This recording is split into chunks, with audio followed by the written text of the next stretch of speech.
Welcome back बच्चों। स्वागत है आप सभी का आपके अपने एजुकेशनल चैनल एजुकेट एवरीवन में। बच्चों, हम लोगों ने पीछे के जो वीडियो में पढ़ा था उसमें हम लोगों ने जाना कि पॉलीमर्स क्या हैं और पॉलीमर्स की फॉर्मेशन यूनिट, पॉलीमर को बनाने वाली जो स्मॉल यूनिट्स हैं उनको मोनोमर कहा जाता है। बच्चों, अगर आपने पीछे की वीडियो नहीं देखी है तो ऊपर आई बटन पर क्लिक करके सबसे पहले उस वीडियो को जरूर देख लें। तो आज की वीडियो में बच्चों हम लोग क्या पढ़ने जा रहे हैं, क्लासिफिकेशन ऑफ पॉलीमर। और इस क्लासिफिकेशन में सबसे पहला क्लासिफिकेशन हम लोग आज पढ़ेंगे बच्चों दो तरह के। एक पहला पढ़ेंगे हम लोग एडिशनल पॉलीमर, हिंदी मीडियम के बच्चों के लिए बच्चों इसको योगात्मक बहुलक कहते हैं, नाम याद रखेंगे योगात्मक। और बच्चों दूसरे साइड हम लोग पढ़ेंगे कंडेंसेशन पॉलीमर। तो बच्चों इनका पूरा डिटेल हम लोग इस वीडियो में जानेंगे और भी क्लासिफिकेशन इसी वीडियो में आज ही हो जाएंगे। तो बच्चों क्या है हमारे एडिशनल पॉलीमर, योगात्मक बहुलक क्या है।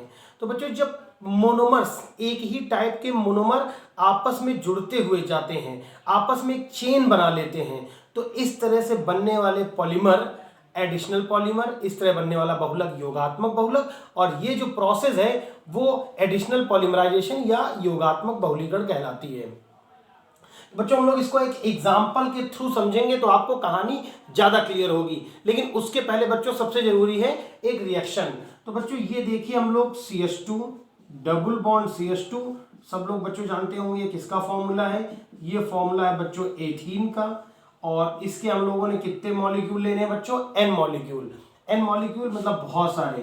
अब बच्चों इसमें कुछ कंडीशंस हैं, लेकिन अभी हम लोग कंडीशंस के बारे में नहीं बात करेंगे। हम लोग यहाँ लिख दे रहे हैं पॉलीमराइजेशन, और इसके बाद ये डबल बॉन्ड ब्रेक हो जाएगा और बहुत सारी यूनिट CH2 की आपस में जुड़ती चली जाएंगी। तो बच्चों कैसे जुड़ेंगे, देखिए CH2 ऐसे हमारी यूनिट्स जुड़ती चली जाएंगी। तो ये एथीन है, इथीन है बच्चों, और ये क्या बन गया आपका इधर पॉलीथीन। यहां पर क्या टेम्परेचर होगा बच्चों, क्या प्रेशर होगा और क्या कैटलिस्ट होंगे, वो लोग जो हम लोग आगे के वीडियो और पढ़ेंगे और टॉपिक को पढ़ेंगे तो वहां पर हम लोग इसके बारे में और डिटेल बात करेंगे।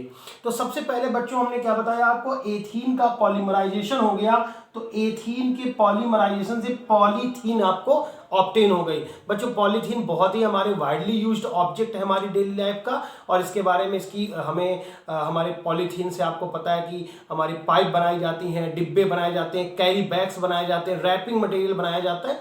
तो वो तो हम लोग इस आगे के वीडियो में उसके बारे में और पढ़ेंगे इसी चैप्टर में। लेकिन अभी हम लोग को क्या बात करना है, additional polymerisation.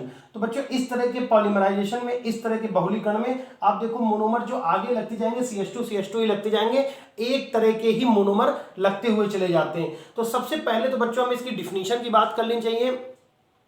The additional polymers are formed by, तो बच्चों जो एडिशनल पॉलीमर होते हैं वो किससे बनते हैं, are formed by the repeated addition of monomers. ये डिफिनीशन आप लिख देते हैं। हिंदी मीडियम वाले बच्चों क्या लिखते हैं कि जब एक प्रकार के एकलक आपस में जुड़ करके विशाल संरचना वाले बहुलक का निर्माण करते हैं, तो इस प्रकार बने हुए बहुलक को हम लोग योगात्मक बहुलक कहते हैं। यहां पर बच्चों आपको दो बातें ख्याल रखनी होंगी और ये बहुत इंपॉर्टेंट है जो हम बताने जा रहे हैं। पहला पॉइंट पूरा हो गया। दूसरे पॉइंट में आपको बच्चों ये बताना होगा कि जो हमारे एडिशनल या योगात्मक बच्चों बहुलक होते हैं, उन एडिशनल या योगात्मक बहुलकों में कोई स्मॉल मॉलिक्यूल जैसे NH3 H2O ये आपको साथ में नहीं ऑब्टेन होंगे। ये आपको देखिए आप प्लस पे आगे कुछ नहीं मिल रहा है, आगे प्लस लगा के कुछ आपको मिल रहा हो, तो ऐसा इसमें नहीं आपको मिलेगा कि कोई आपको साथ में कोई दूसरा मॉलिक्यूल मिल जाए। तीसरी चीज बच्चों आपको इसमें क्या याद रखनी होगी, थर्ड चीज आपको ये रिमेंबर करना होगा कि एडिशनल पॉलीमराइजेशन में जब हमारा जो ये पॉलीमर बनता है, जो बहुलक बनता है, उसका इंपीरिकल फॉर्मूला उसके मोनोमर के कॉन्जुगेट होता है। तो बच्चों यहां पे हम लिख दे रहे हैं इंपीरिकल फॉर्मूला सेम होता है। इंपीरिकल फॉर्मूला बच्चों, इंपीरिकल फॉर्मूला अगर नहीं पढ़ा मूलानुपाती सूत्र तो हम लोग उसके बारे में आगे एक वीडियो इसके बारे में बना लेंगे। तो इंपीरिकल फॉर्मूला बच्चों एक जैसा होता है। इसके अलावा केवल बच्चों यही एक उदाहरण नहीं है, इसके अलावा और भी हमारे पास एग्जांपल है बच्चों, हम लिख दे रहे हैं। जैसे कल हम लोगों ने लिखा था लास्ट की वीडियो में PVC पॉलीविनाइल क्लोराइड, या बच्चों एक बहुत ही फेमस नाम टेफ्लॉन। जिसको हम लोग पॉलीटेट्राफ्लोरोएथिलीन कहते हैं। आगे इसी हम लोग चैप्टर में उसके बारे में भी पढ़ेंगे। तो बच्चों एडिशनल पॉलीमर अगर आपके पेपर में आ जाता है तो आपको इतने टॉपिक को याद रखना पड़ेगा। पहली चीज आपने क्या लिखनी है बच्चों, डिफिनीशन बता दी हमने। दूसरा पॉइंट क्या लिखना है कि स्मॉल मॉलिक्यूल जैसे H2O या NH3 आपको साथ में नहीं मिलते, उनका निष्कासन नहीं होता है, और साथ में बनने वाले पॉलीमर और मोनोमर का जो एम्पिरिकल फॉर्मूला है वो बच्चों सेम होता है। एग्जाम्पल के तौर पर आप पॉलीथीन बना सकते हैं। तो बच्चों अब बारी आती है दूसरे पॉलीमर की, और वो दूसरा हमारा पॉलीमराइजेशन का जो प्रोसेस है, ये दूसरे जो पॉलीमर है उनको बच्चों हम लोग बोलते हैं कंडेंसेशन पॉलीमर। तो बच्चों कंडेंसेशन पॉलीमर जो होते हैं वो कैसे बनते हैं, उनमें मोनोमर्स की एक जैसी यूनिट नहीं होती है, एक से ज्यादा तरह की यूनिट होती बच्चों, वो आपस में जुड़ती जाती हैं, तब हमारे कंडेंसेशन पॉलीमर का फॉर्मेशन होता है। तो बच्चों इसके लिए हम एक रिएक्शन लिखेंगे, और जब बच्चों रिएक्शन लिख देंगे तो आपको सारा टॉपिक क्लियर हो जाएगा। तो बच्चों जरा रिएक्शन पे ध्यान दीजिएगा, जो रिएक्शन हम लिखने जा रहे हैं। देखिए बच्चों इसका नाम है हेक्सामेथिलीन, हेक्सा और मेथिलीन। तो बच्चों या आप हेक्सामेथिलीन, इसको हेक्सामेथिलीन डाइमीन ना, तो हेक्सामेथिलीन हो गया। और देखिए यहाँ बच्चों NH2 लगा दिया और इधर NH2 लगा दिया। अब बच्चों आपके लिए थोड़ा मेहनत का काम होगा कि इसका नाम आप याद कर लें। क्या नाम बच्चों ने बताया इसका, हेक्सामेथिलीन डाइमीन। कितने मॉलिक्यूल लेने हैं बच्चों इसके, N मॉलिक्यूल, और इसके साथ में बच्चों लेना है एडिपिक अम्ल। अब आपको एडिपिक एसिड का बच्चों फॉर्मूला याद करना पड़ेगा, तो वो बहुत ही आसान है। COOH इधर भी लगाना है और COOH इधर भी लगाना है, और बीच में आपको लिखना है CH2 तो बच्चों ये फॉर्मूला बहुत बड़ी सी रिएक्शन हो गई है, लेकिन कॉम्प्लिकेटेड नहीं है। आपको हेक्सामेथिलीन और डाइमीन, हेक्सामेथिलीन और यहाँ देखिए टेट्रा आपका एमीन है, लेकिन इसको बच्चों एडिपिक एसिड कहा जाता है। तो अगर आप इसका नाम याद कर लें, इसलिए क्योंकि ये हेक्सामेथिलीन, इसी चैप्टर में हेक्सामेथिलीन डाइमीन, क्योंकि बच्चों देखिए ये इस चैप्टर में भी आगे दोबारा भी आएगा और आपको ये याद करना ही पड़ेगा, हेक्सामेथिलीन डाइमीन। और बच्चों साथ में आपका दूसरा क्या निकल के आ गया है, एडिपिक एसिड। बच्चों इसमें भी 250 डिग्री सेंटीग्रेड टेम्परेचर होता है, प्रेशर होता है, वो जो हम इसके पॉलीमराइजेशन को पढ़ेंगे तो वहां पर और डिटेल में बताएंगे।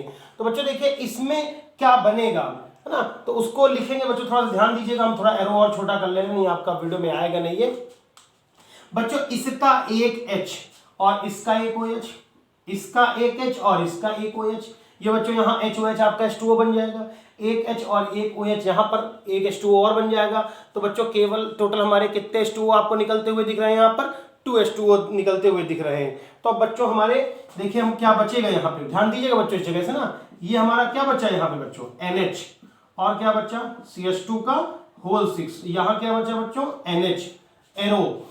अब देखिए बच्चों यहाँ OH निकल गया तो क्या बचा C डबल बॉन्ड O, ठीक है ना, और ये ऐसे ही लिखा रहेगा CH2 का होल 4 और C डबल बॉन्ड O, और ये देखिए ऐसे करके खुल जाएंगे बॉन्ड, और ये और यहाँ पे होल N लग गया, ठीक है ना बच्चों।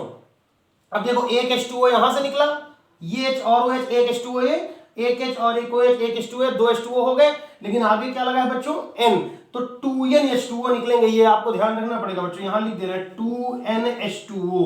तो बच्चों आप देख रहे हैं इस तरह के कंडेंसेशन में स्मॉल यूनिट भी निकल रही है साथ में। तो आपको कंडेंसेशन में पॉइंट में क्या क्या याद रखना होगा, सबसे पहले तो आपको डिफिनीशन याद रखनी पड़ेगी।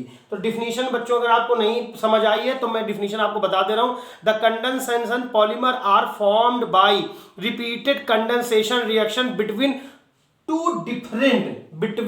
टू डिफरेंट बाईफंक्शनल और ट्राईफंक्शनल।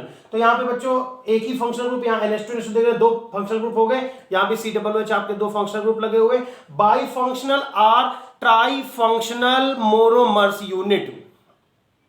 तो ये आपका एक डिफिनीशन हो गई इंग्लिश मीडियम वाले बच्चों के लिए। हिंदी मीडियम वाले बच्चों के लिए क्या डिफिनीशन बनेगी कि जब 2 या 2 से अधिक प्रकार के एकलक आपस में जुड़कर, तो 2 या 2 से अधिक 2 प्रकार के एकलक हो गए, आपस में जुड़ करके सूक्ष्म अणु जैसे H2O या NH3 के निष्कासन के साथ बहुलक का निर्माण करते, तो यह बहुलीकरण की प्रक्रिया संघनन बहुलीकरण, और इस प्रकार प्राप्त होने वाले बहुलक बच्चों संघनन बहुलक कहलाते हैं। तो बच्चों ये आपका हो गया योगात्मक और संघनन बहुलक। तो ये तो आपके 3 यहाँ पर भी पॉइंट, हाँ यहाँ पर बच्चों एम्पिरिकल फॉर्मूला सेम नहीं होगा, ठीक है ना। अब देखो उस इनका दोनों का मिला के एम्पिरिकल फॉर्मूला, और इसमें तो कोई रिलेशनशिप किसी तरह का दिख ही नहीं रहा हमें, तो ये बच्चों आपका एम्पिरिकल फॉर्मूला दोनों का सेम नहीं होगा। तो पहला तो आपका बच्चों ये हो गया क्लासिफिकेशन। अब हम लोग दूसरे क्लासिफिकेशन के बारे में बात करेंगे, वो हमारा बच्चों होगा समबहुलक और सहबहुलक, जिसको हम लोग बच्चों कोपॉलीमर या होमोपॉलीमर भी बोलते हैं। तो ये बच्चों बहुत ही आसान है। अगर मान लीजिए बच्चों, अगर पॉलीमराइजेशन की जो प्रोसेस है उस पॉलीमर को बनाने में अगर एक जैसी ही यूनिट लग रही हो तो उसे होमोपॉलीमर कहते हैं। बहुत आसान है बच्चों, होमोपॉलीमर। बच्चों हिंदी मीडियम वाले बच्चे इनको क्या बोलेंगे, समबहुलक। तो होमोपॉलीमर बच्चों अभी बनाया, हम थोड़ा चेंज कर दें, पीवीसी बना के देखते हैं। तो बच्चों CH2 डबल बॉन्ड CHCl, बच्चों इसको बोला जाता है वाइनिल क्लोराइड। नाम याद रखेंगे, क्या बच्चों, ये वाइनिल क्लोराइड है ना, वाइनिल क्लोराइड। और जब इधर पॉलीमराइजेशन हो जाएगा CH2 CHCl और ये बच्चों होल N नीचे लग जाएगा आपका ना, तो ये आपका बच्चों क्या बन जाएगा, PVC। अब इसमें इसी तरह की यूनिट इधर जुड़ती जाएंगी, उधर हजारों यूनिट ऐसे जुड़ती ही चली जाएंगी। तो इसमें बच्चों एक ही तरह की यूनिट लग रही है, एक ही तरह के मोनोमर लग रहे हैं। और जब पॉलीमराइजेशन की प्रोसेस में अगर एक तरह की ही सारी यूनिट लग रही हो तो उसको बच्चों हम लोग होमोपॉलीमराइजेशन या होमोपॉलीमर, इसको होमोपॉलीमर और बनाने की प्रोसेस होमोपॉलीमराइजेशन कहा जाता है। तो बच्चों अगर डिफिनीशन लिखना चाहें तो आप डिफिनीशन के तौर पे क्या लिखेंगे, हिंदी मीडियम वाले बच्चों क्या लिखेंगे, हिंदी मीडियम वाले बच्चे लिखेंगे कि जब बहुलीकरण की प्रक्रिया में एक ही प्रकार के बहुलक भाग लेते हैं तो इस प्रकार के बहुलक हमारे समबहुलक, और ये प्रोसेस हमारी बच्चों होमोपॉलीमराइजेशन कही जाती है। लेकिन अगर हम लोग बात करें बच्चों कोपॉलीमर की, या हेट्रोपॉलीमर भी कह सकते हैं इनको हम लोग, तो हेट्रोपॉलीमर या कोपॉलीमर हमारे बच्चों क्या है, कोपॉलीमर हमारे हो गए, या हेट्रोपॉलीमर भी आप इनको कह सकते हैं। कोपॉलीमर और हेट्रोपॉलीमर, हेट्रोपॉलीमर, तो कोपॉलीमर या हेट्रोपॉलीमर। तो बच्चों अगर एक जैसे मोनोमर आपस में जुड़ते हुए चले जा रहे हैं, जैसे हमने अभी किसका रिएक्शन इसके पहले किया था, पॉलीथीन का किया, पीवीसी का किया, ये आपके बच्चों किसमें आते हैं, होमोपॉलीमर में। और अभी आपने देखा हम लोगों ने इसके पहले हेक्सामेथिलीन डाइएमीन और एडिपिक एसिड दोनों की रिएक्शन में आपस में रिएक्शन करा के कंपाउंड आपका बनाया था नायलॉन 66। तो बच्चों जो नायलॉन 66 बना था उसका एग्जांपल आप इसमें लिख सकते हैं, नायलॉन 66। और बच्चों डिफिनीशन वहां पे क्या लिखी जाएगी, डिफिनीशन जैसे वहां पे लिखी गई थी होमोपॉलीमर में क्या लिखी गई थी कि जब बहुलीकरण की प्रक्रिया में एक जैसे ही एकलक भाग लेते हैं तो इस प्रकार बनने वाले बहुलक समबहुलक, और ये प्रक्रिया समबहुलीकरण कहलाती है। और अगर बहुलीकरण की प्रक्रिया में एक से ज्यादा प्रकार के अणु भाग लेते हैं तो इस प्रकार के बहुलक बनने वाले बहुलक हमारे हेट्रो या कोपॉलीमर या समबहुलक, और बच्चों ये सहबहुलक कहलाते हैं। आपको बच्चों आपको एग्जाम्पल बार बार याद करने की जरूरत नहीं है, अभी जो हम लोगों ने लिखा था एडिशनल में वो बच्चों इसमें काम कर जाएंगे, और जो कंडेंसेशन में लिखा था वो बच्चों आपके नीचे वाले में काम कर जाएंगे। इसके अलावा बच्चों अभी इसमें पॉलीमराइजेशन में जो आपके एक क्लासिफिकेशन 2 और बचे हुए हैं, तो अगर उनको हम लोग बच्चों इसी वीडियो में अगर इलेबोरेट करेंगे तो वीडियो हमारा बहुत लंबा हो जाएगा। इसलिए वीडियो को बहुत लंबा ना करने की वजह से हम लोग आज इस क्लासिफिकेशन के प्रोसेस में इन दोनों को पढ़ रहे हैं। अगर आपने पीछे के वीडियो को नहीं देखा है तो ऊपर आई बटन में बच्चों क्लिक करके उस वीडियो को जरूर देख लें। और अगर आपने अभी तक चैनल को सब्सक्राइब नहीं किया तो चैनल को सब्सक्राइब जरूर कर लीजिए, क्योंकि इस पूरे चैप्टर के सारे वीडियोस को एक साथ देखने के लिए और सबसे पहले जानने के लिए आपके पास सबसे पहले नोटिफिकेशन पहुंचे, इसलिए बेल आइकन को आप जरूर दबा दीजिए। बच्चों वीडियो आपको कैसी लगी ये आप कमेंट बॉक्स में जाके हमें जरूर बताएं। अगर वीडियो में बताएं कि कोई सी भी एक बात आपको अच्छी लगी है तो वीडियो को लाइक करिए, अपने दोस्तों में शेयर करिए और चैनल को सब्सक्राइब जरूर करिए। Thanks for watching this video.